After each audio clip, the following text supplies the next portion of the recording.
স্ত্রীকে সময় দিলে স্বামীকে আল্লাহ তাআলা যে পরিমাণ বরকত, নেয়ামত দান করে, একজন স্বামী যদি জানতে পারতো সেই নেয়ামতের কথা, সে বরকতের কথা, একজন স্বামী কখনো তার স্ত্রীকে সময় দেওয়া ছাড়া একটা মুহূর্ত সে থাকতে পারতো না। বাস্তবতা হচ্ছে আমরা লাভটা জানি না।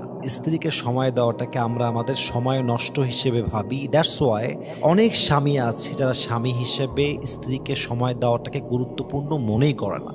আজকে আমরা জানবো যে একজন স্বামী যদি স্ত্রীকে সময় দেয়, ওই স্বামীকে আল্লাহ কি কি নিয়ামত দান করে, সেই পুরুষকে আল্লাহ কি কি নিয়ামত দিয়ে ভরপুর করে দেয়, সেগুলো জানতে চেষ্টা করব, যাতে করে প্রত্যেকটা স্বামী তার ওয়াইফকে টাইম দিতে পারে, প্রত্যেকটা সংসার যেন সোনার সংসার হয়ে যায়। বলেন সবাই ইনশাআল্লাহ। নাম্বার ওয়ান, প্রথম কথা আমি বলতে চাই সবাইকে, ওয়াইফকে সময় দেওয়া এটা ওয়াইফের উপরে দয়া করা নয়, এটা ওয়াইফের অধিকার। এটা হচ্ছে হক্কুল ইবাদ। একজন স্বামী যদি তার ওয়াইফকে সময় দেয়, এর মানে স্বামী দয়া করছে। It's not like that. এটা ওয়াইফ ডিজার্ভ করে, এটা ওয়াইফের রাইট, এটা ওয়াইফের অধিকার।